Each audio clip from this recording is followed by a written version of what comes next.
नमस्ते बच्चों। तो आप कैसे हैं? आप सभी ठीक और प्रसन्न होंगे।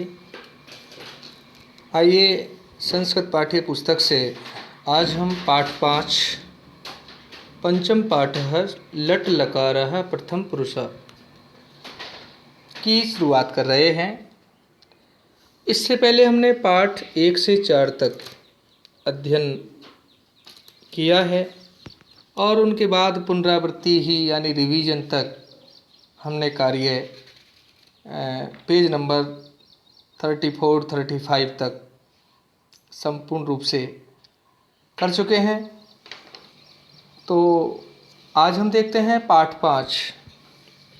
यहाँ पाठ का नाम है लट् लकार प्रथम पुरुष। तो लट् लकार प्रथम पुरुषः दोनों ही शब्द आपके लिए नए हैं। लट् लकार क्या है? लट् लकार में कौन से दो शब्द हैं? लट् और लकार, ये दो शब्द हैं। ठीक है प्रिय छात्रों, इस पाठ को आरंभ करने से पहले मैं आपको कुछ संस्कृत की सामान्य जानकारी देना चाहता हूँ जो बहुत उपयोगी है। इस पाठ में से हमने लकार शब्द को अलग माना है। लकार, पहले हमको लकार के बारे में जानकारी करनी होगी, फिर इस पाठ को समझना होगा।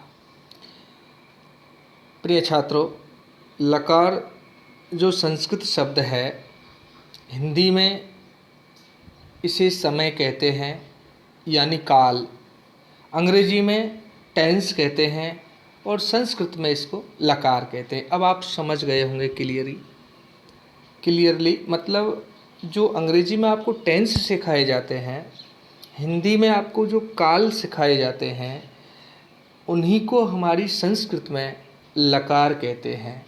मतलब उसका नाम रूप बदल गया है, मतलब लकार। अब लकार क्या है इसके बारे में, मतलब विभिन्न कालों तथा अवस्थाओं को लकार कहते हैं। लकार वास्तव में प्रत्यय हैं जो धातुओं में जोड़े जाते हैं। धातु मतलब क्रिया के मूल रूप में अंत में जोड़े जाते हैं। अब इनके प्रारंभ में लय होता है, इसलिए इन्हें लकार कहते हैं। संस्कृत में लकारों की संख्या 10 है। मतलब संस्कृत में जो टेंस हैं वो कितने हैं? 10 हैं। लेकिन मूल रूप से आपको 5 लकारों का अध्ययन करना होगा इस साल में, इस वर्ष में। तो प्रिय छात्रों, आप इतना तो समझ ही गए कि लकार मीन्स क्या होता है। लकार मीन्स काल होता है, जिसे आप इंग्लिश में टेंस कहते हैं। यहाँ तक बात समझ में आई। अब हमारी संस्कृत में जो विभिन्न लकार हैं, प्रमुख जो लकार हैं वो 5 माने गए हैं। अब आप ध्यान से सुनना, मैं उनके नाम आपको बताता हूँ। सबसे पहले जो लकार है वो हम जान रहे हैं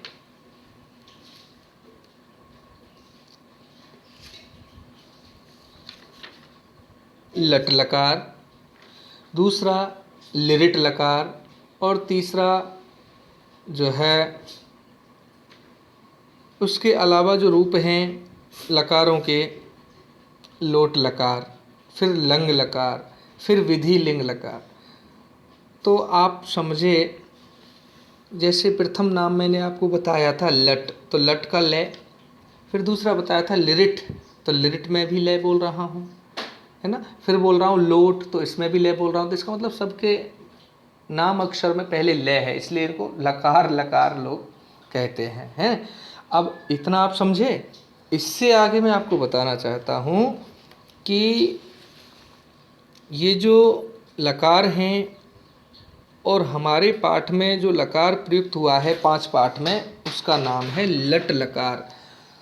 तो बच्चों, लट् लकार कौन सा टेंस है आप नहीं जानते हैं। लट् लकार का मतलब होता है हिंदी में वर्तमान काल, जिसे इंग्लिश में आप प्रेजेंट टेंस कहते हैं। प्रेजेंट टेंस कहते हैं, मतलब वर्तमान काल। अब वर्तमान काल क्या है, प्रेजेंट टेंस क्या है? क्रिया के जिस रूप से कार्य का वर्तमान समय में होना पाया जाता है, यानी क्रिया का प्रारंभ होना पाया जाता है लेकिन समाप्त होने का संकेत मालूम नहीं होता। जैसे राम घर जाता है, तो जाना मतलब जा रहा है, लेकिन यह क्रिया कब समाप्त होगी इसके बारे में हमें पता नहीं है। ठीक है, तो जब कोई क्रिया वर्तमान समय में भी होती है तो उस क्रिया के रूप को हम वर्तमान काल में जानते हैं, जिसे आप इंग्लिश में प्रेजेंट टेंस कहते हैं, यानी जो कुछ अभी हो रहा है। ठीक है, आपको समझाया गया है ना मूल रूप से, जो इंग्लिश में प्रेजेंट, पास्ट और फ्यूचर, हिंदी में वर्तमान, भूत और भविष्य। वर्तमान क्या है? जो अभी चल रहा है। भविष्य क्या है? जो होने वाला है। और भूत क्या है? जो समाप्त हो गया। ठीक है, इस बात को आप अच्छी तरह समझ जाते हैं, समझ चुके हैं, तो बस उसी से यह संबंध आपको बताना है। मैं यहाँ लट लकार बोल रहा हूँ, आप यहाँ समझेंगे प्रेजेंट टेंस मतलब, और हिंदी में बोलेंगे तो इसको वर्तमान काल कहते हैं। तो अब आप कहेंगे कि इंग्लिश में तो सर बताते हैं कि जिन हिंदी वाक्यों की क्रियाओं के अंत में ता है, ती है, ते हैं, आते हैं, उन्हें हम प्रेजेंट टेंस के रूप में मानते हैं, यानी क्रिया के रूप को हम समझते हैं, है ना। तो इस तरह से ही यहाँ संस्कृत में भी क्रिया का रूप होता है ना। तो क्रिया में अलग अलग प्रत्यय लगा करके अलग अलग काल बना दिए जाते हैं। मतलब जो वर्ब है ना, उसी में उसके रूप को बदल देते हैं और वही क्रिया हमें अलग अलग काल की अवस्थाओं का ज्ञान करा देती है। मतलब मेरी बात को शायद आप समझ रहे होंगे। मैं बात कर रहा हूँ लकार की। लकार मीन्स टेंस, समय या काल। अब लट लकार हमारे पाठ में दिया गया। लट लकार का अर्थ आपको बता दे रहे हैं हम, क्या है? वर्तमान काल। एक बात मैं आपको बताना चाहूँगा प्रिय छात्रों, कि हम संस्कृत को कैसे हिंदी में समझें और कैसे हिंदी से संस्कृत में हम बदलें उस बात को। रूपांतरण, जिसको हम मतलब बदलना कहते हैं।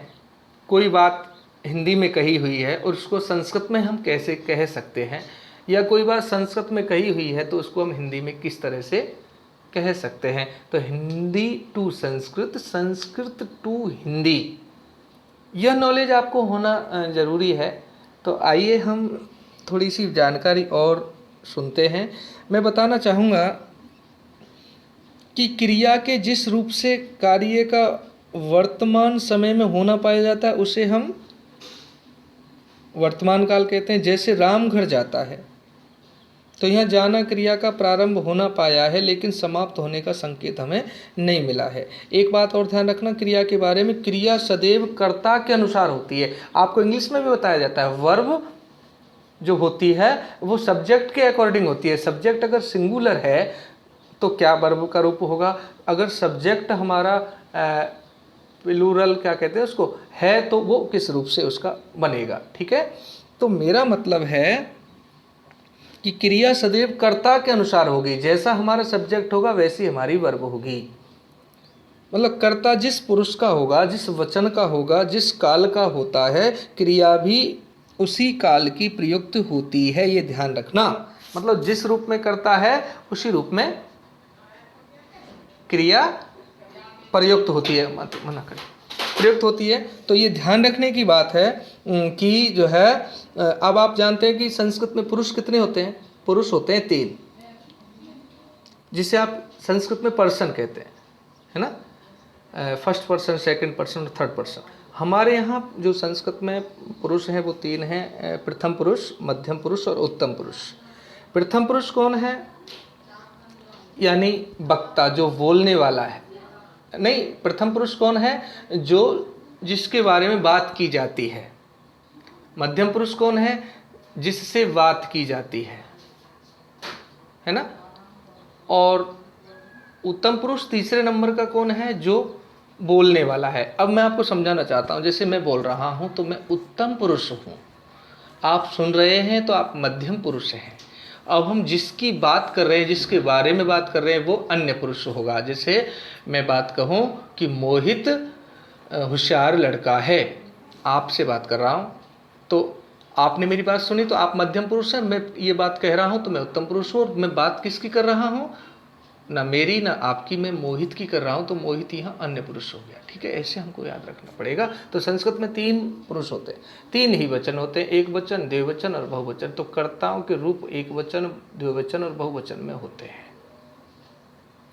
ठीक है, अब हम यहाँ पाठ के अनुसार थोड़ा अध्ययन कर रहे हैं। छात्र ध्यान रखें कि प्रथम पुरुष के कर्ता के साथ प्रथम पुरुष की ही क्रिया का प्रयोग होता है। ये ध्यान रखना कि कर्ता के जो पुरुष होते हैं वो तीन होते हैं, मतलब प्रथम पुरुष, मध्यम पुरुष और उत्तम पुरुष। उसी तरह से हमारी जो क्रियाएं हैं ना, वो भी जो है उनके रूप भी अलग अलग होते हैं। तो जिस रूप में कर्ता होता है उसी के आधार पर हमको क्रिया लगानी होती है। तो ध्यान देंगे हम। नीचे आप ध्यान रखा, यहाँ पाठ में आप देख रहे हैं एक वचन, द्विवचन और बहुवचन। और इधर देख रहे हैं आप लेफ्ट साइड में पुल्लिंग, स्त्रीलिंग और नपुंसकलिंग। ये जानते हैं कि संस्कृत में तीन लिंग होती हैं। पुल्लिंग जो पुरुष जाति का बोध कराते हैं, स्त्रीलिंग जो स्त्री का बोध कराते हैं, और नपुंसकलिंग जो ना स्त्री है ना पुरुष है। ठीक है, जिसको आप थर्ड जेंडर कह सकते हैं। आप देखिए,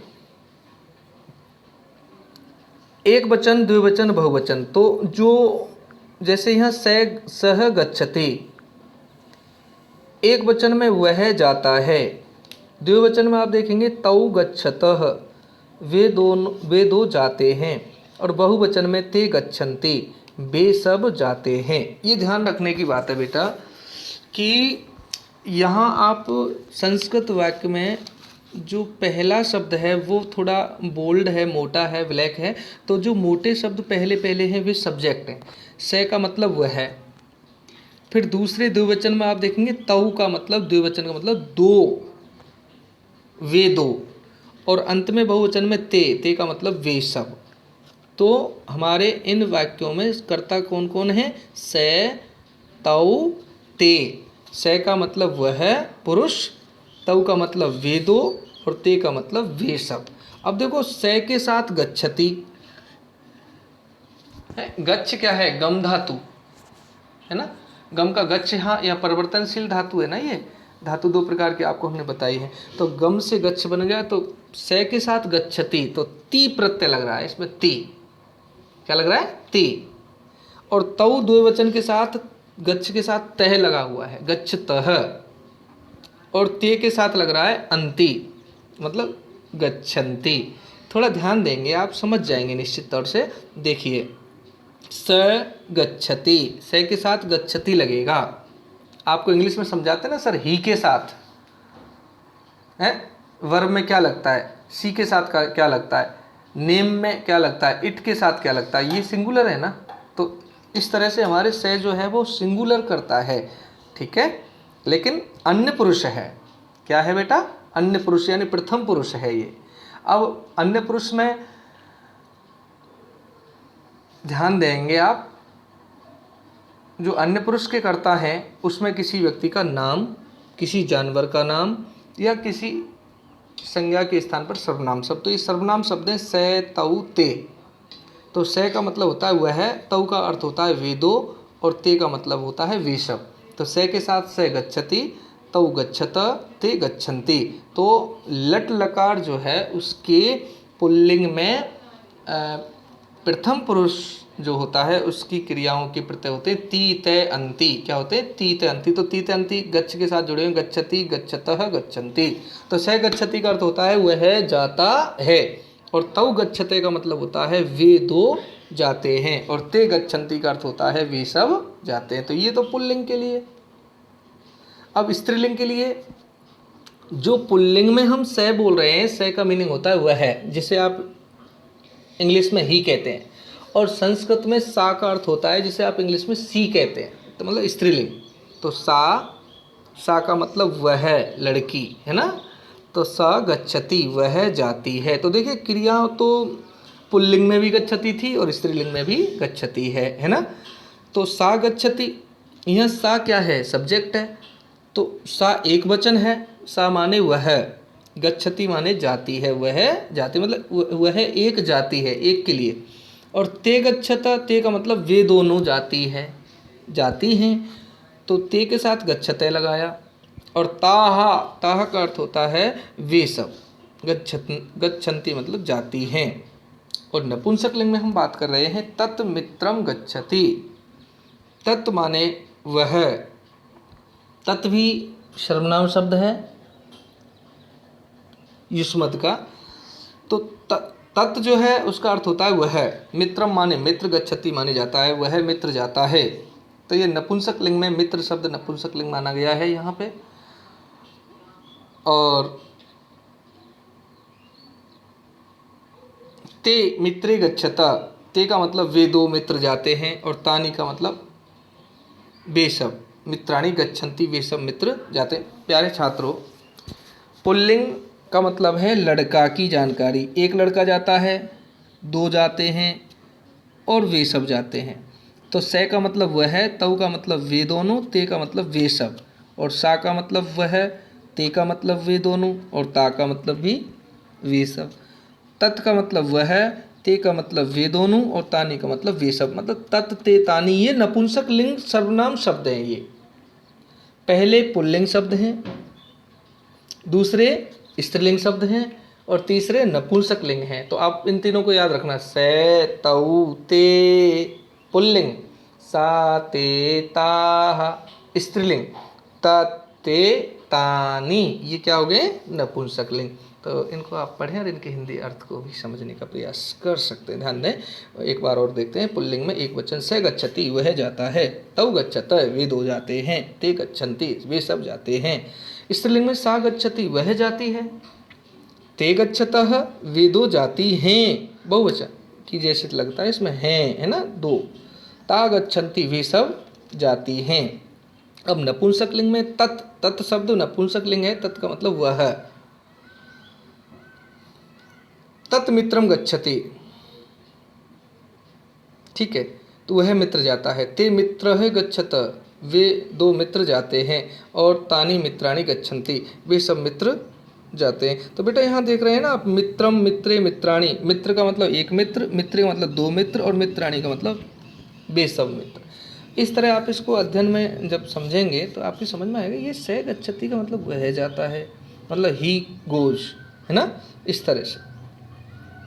और ये सी गोज, है ना, इस तरह से आप इनको समझेंगे, समझ में आएगा। ध्यान दें, लिंग बदलने से क्रिया के रूप में कोई अंतर नहीं आता, नहीं आया ना। जैसे से गच्छति तो ये पुल्लिंग था, तो गच्छति में कोई अंतर नहीं आया। सा गच्छति तो यहाँ गच्छति में कोई अंतर नहीं आया। और तत् गच्छति, तत् मित्रम गच्छति तो यहाँ गच्छति में कोई अंतर नहीं आया। तो ध्यान रखना, लिंग से क्रिया नहीं बदलती, लिंग से क्रिया नहीं बदलती, सब्जेक्ट से भी क्रिया जो है, अगर वो वचन को रूप को देखना है हमको कि वो एक वचन का है या द्विवचन का है या बहुवचन का है, तो उसके अकॉर्डिंग वो बदलती हुई जाती है। अब हम देखते हैं लट लकार प्रथम पुरुष के कुछ नीचे उदाहरण दिए गए हैं। एक वचन, द्विवचन, बहुवचन। स क्रीडति वह खेलता है, लड़का है ना, तो सह, स के साथ दो बिंदी विसर्ग के रूप में, सह क्रीडति वह खेलता है। तौ लिखतः वे दोनों लिखते हैं। ते पठन्ति वे सब पढ़ती हैं। तो आप देखेंगे क्रीडति, लिखतः, पठंती ये धातु हैं और इनके अंत में ती त अंति लगा हुआ है, यही लट लकार की प्रत्यय मानी गई है। स क्रीडति वह खेलता है, तौ लिखत वे दोनों लिखते हैं, ते पठंती वे सब पढ़ते हैं। ये पढ़ते हैं या पढ़ती हैं? पढ़ती हैं, क्योंकि स्त्री है ना, इसलिए चित्र के अनुसार।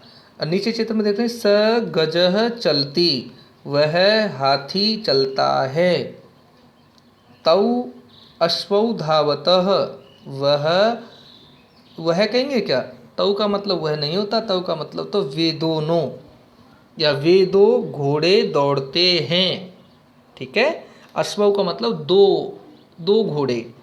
ते बालिका खादंती वे सब बालक खाते हैं।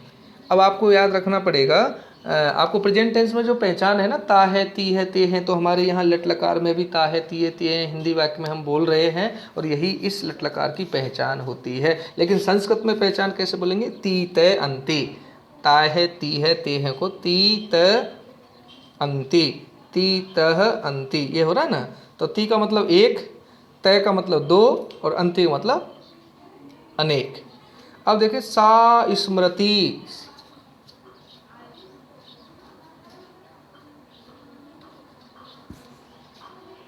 सा स्मृति, सा यहाँ देखते हैं लड़की है, स्त्रीलिंग है, तो मतलब सा का मतलब होता है सी, SHE सी। वह याद करती है, ते स्मृतः वे दोनों याद करती हैं, ता धावंती वे सब दौड़ती हैं, है ना। ती तह अंति, तो ती तो एक के साथ, तह दो के साथ और अंति अनेक के साथ धातु में लगाया गया प्रत्यय है और यही लट लकार की पहचान है। अब देखते नीचे, आप चित्र देख रहे हैं, कोई कोयल है, तो स माने वह, पिकय माने कोयल, कूजति माने कूजती है या बोलती है, वह कोयल बोलती है। तौ खगौ कूजतय वे दोनों पक्षी चहचहाते हैं। ठीक है, ते पिकाः कूजन्ति वे सब कोयल बोलती हैं। तत् पुष्पम विकसति, तत् पुष्पम विकसति। अब ये तत् शब्द नपुंसक लिंग है, क्योंकि ना तो ये स्त्री है ना ये पुरुष है, फूल है ना ये, तो फूल को हम नपुंसक लिंग। तत् पुष्पम विकसति वह फूल खिलता है। ते कमले विकसतः वे कमल खिलते हैं, वे दोनों कमल खिलते हैं। तानि कमलानि विकसन्ति वे सब कमल खिलते हैं। तो देखो, तत् का मतलब वह है, ते का मतलब वे दोनों और तानि का मतलब वे सब। अंत में जो चित्र देख रहे हैं, एक लड़की है एक वचन में, तो सा बालिका नृत्यति वह लड़की, नृत्य का मतलब नाचना, नाचती है, वह लड़की नाचती है। और आप दो को देख रहे हैं, तो ते कन्ये नृत्यत वे दोनों कन्याएं नाचती हैं। और यहाँ आप देख रहे हैं, ता कन्याः नृत्यन्ति वे सब कन्याएं नाच रही हैं, नाचती हैं। इस तरह से आप इनको समझ रहे हैं। इनका अभ्यास आप करेंगे, मैंने हिंदी अनुवाद भी आपको बताया है और आप हिंदी अनुवाद से समझ रहे हैं कि ती का मतलब तो एक होता है और तय का मतलब दो के लिए और अंति का मतलब सब के लिए। आइए अब हम देखते हैं, पेज नंबर 37 पर दिया हुआ है। सबसे ऊपर एक बालक है जो हाथ जोड़ करके नमस्कार करता है। तो स बालः नमति, स माने वह है, बालः माने बालक, नमति माने नमस्कार करता है, वह बालक नमस्कार करता है। तौ बालौ नमतः वे दोनों बालक, अब तौ के साथ बालौ लगा हुआ है क्योंकि दो है ना, तो तौ बालौ नमतः दोनों, वे दोनों बालक नमस्कार करते हैं। ते बाला नमन्ति वे सब बालक नमस्कार करते हैं। इस तरह हमने इन रूपों को देखा। एक बार मैं आपको बता देता हूँ, जो आपके ये जो पाठ में चित्र आए हैं ना, चित्रों में सबसे पहले जो लगा हुआ शब्द है वो कर्ता है और बाद में लगी हुई है वो क्रिया है। ठीक है, और कई जगह पर आप देख रहे हैं से भी लगा हुआ है और गजय भी लगा हुआ है, तव भी लगा हुआ है, अस्वव भी लगा हुआ है, ते भी लगा हुआ है, बालिका भी लगा हुआ है। तो इन सब के अर्थ को आप, मैंने जो उच्चारण आपको बताया उस तरीक़ा से इनको पढ़ें और इनके हिंदी अनुवाद अर्थ को समझने का प्रयास आप करें। मैं चाहता हूँ कि आप अच्छी तरह से संस्कृत को अगर इस साल समझेंगे तो नेक्स्ट ईयर में आपको संस्कृत में कोई दिक्कत बिल्कुल नहीं होगी। आज मैंने आपको क्या बताया है, लकार किसे कहते हैं, जिसे आप संस्कृत में लकार कहते हैं, उसे हिंदी में समय यानी काल और इंग्लिश में उसको टेंस कहते हैं। लकार का मतलब होता है विभिन्न कालों तथा अवस्थाओं को लकार कहते हैं, और क्रिया के जिस रूप से कार्य का वर्तमान समय में होना पाया जाता है उसे वर्तमान काल कहते हैं, और संस्कृत में उसे हम लकार कहते हैं, इंग्लिश में उसे हम प्रेजेंट टेंस कहते हैं। और वही पहचान है इसकी जो आपको इंग्लिश में बताई है, वही हमारी संस्कृत में है। हिंदी वाक्यों के अंत में ता है, ती है, ते हैं आते हैं, बस ये ध्यान रखना है। और संस्कृत की जो वर्ब का रूप बनता है ती तय अंति, ती तय अंति, ती तय अंति, ये प्रथम पुरुष है। प्रथम पुरुष कौन होता है, जिसके बारे में बात की जाती है, ठीक है। तो ये प्रथम पुरुष कर्ताओं का ज्ञान हमने आज इस पाठ में किया है। और इस पाठ में आई हुई नई धातु आप देख रहे हैं सभी बच्चे, पेज नंबर इसी पर इन बच्चों से नीचे नई धातुएं, न्यू रूट्स, नई वर्ब जो आई हैं। देखिए पहली कूज, कूज का मतलब होता है चहचाना, कूज से बनता है कूजती, कूजता, कूजंती, मतलब चहचाता है, चहचाती है, चहचाते हैं, चहचाते हैं। टू क्रिप और विकसह, विकसह का मतलब खिलना, टू ब्लूम। अब यहाँ राइट साइड पर आप देख रहे हैं नृत्य, नृत्य से नृत्य बनता है, नृत्य का मतलब नृत्य करना, टू डांस। स्मृति का मतलब स्मरह बराबर याद करना, टू रिमेंबर। ये हमारी नई वर्ब इस पाठ में यूज हुई है और इनको याद रखेंगे। अब हम देखते हैं शब्दार्थ, जो इसमें शब्दार्थ प्रयुक्त हुए हैं संस्कृत में। संज्ञा पदानी मतलब कुछ संज्ञा शब्द थे, नाउन कुछ वर्ब हैं। तो नाउन और वर्ब के जो शब्दार्थ हैं वर्ड मीनिंग के रूप में हम देखते हैं संस्कृत में छात्रव, छात्रव का अर्थ होता है दो छात्र, ये पुल्लिंग शब्द है। और इंग्लिश में अगर आप समझेंगे तो टू स्टूडेंट्स यानी मैस्कुलाइन पुल्लिंग है। अश्वव शब्द जो है उसका मतलब हिंदी में होता है दो घोड़े, इंग्लिश में टू हॉर्सेस।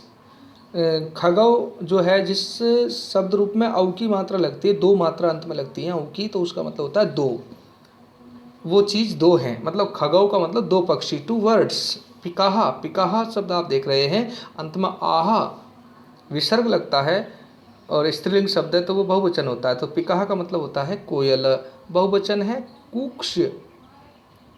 और कन्ये शब्द जो है वो कन्या, कन्ये, कन्याहा, तो कन्ये शब्द दो लड़कियों के लिए आता है, तो टू गर्ल्स। अब ये हो गए हमारे संज्ञा यानी नाउन, ठीक है। छात्र का मतलब छात्र होता है, अश्व का मतलब घोड़ा होता है, खग का मतलब पक्षी और पिक का मतलब कोयल और कन्या का मतलब लड़की। अब हम क्रियापद देखते हैं जो हमारे यहाँ वर्ब आई हुई है इस पाठ में। देखिए चलती, चलती का मतलब होता है चलता है, मूव्स। कूजत, कूजत का मतलब दो चहचाते हैं, टू क्रिप। और नृत्यत मतलब दो नृत्य करती हैं, टू डांस। नमंती सब नमस्कार करते हैं, सैल्यूट।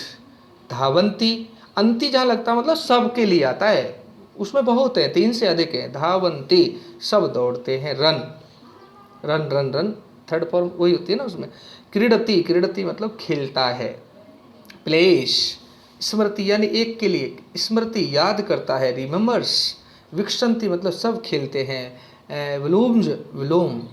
और नृत्यंती मतलब सब नृत्य करती हैं, डांस। और पतंती का मतलब सब गिरते हैं, फॉल। तो ये संस्कृत की वर्ब हैं, पहले से आपने इनको पहले भी लिखा है और आप इनको याद रखेंगे और इस चैप्टर को पढ़ेंगे। और साथ ही साथ आपको जो चित्र दिखाई दे रहे हैं उनकी संस्कृत को आप पढ़ना और उनके हिंदी में अर्थ आप लिख करके हमें भेजेंगे। जैसे सै क्रीडती का अर्थ होता है वह है खेलता है, तव क्रीडता का मतलब है वे दोनों लिखते हैं, ते पठंती का मतलब वे सब पढ़ती हैं। इस तरह मैंने हिंदी जो अर्थ बताया है ना वो आप मुझे मतलब ऊपर तो आप लिखेंगे संस्कृत वर्ड जो आए हैं स क्रीडती, तो उसके नीचे हिंदी लिखेंगे वह है खेलता। इस तरह से आप बुक में ना लिख करके इनको हिंदी रूप में लिखने से पहले संस्कृत लिखेंगे, फिर उसके नीचे हिंदी अर्थ लिखेंगे। संस्कृत लिखेंगे फिर उसके हिंदी अर्थ लिखेंगे, संस्कृत लिखेंगे फिर उसका हिंदी अर्थ लिखेंगे। ये आपको होमवर्क के रूप में हम वर्क दे रहे हैं जो आपको निश्चित समय में ग्रुप में सेंड करना होगा। धन्यवाद, आज इतना ही।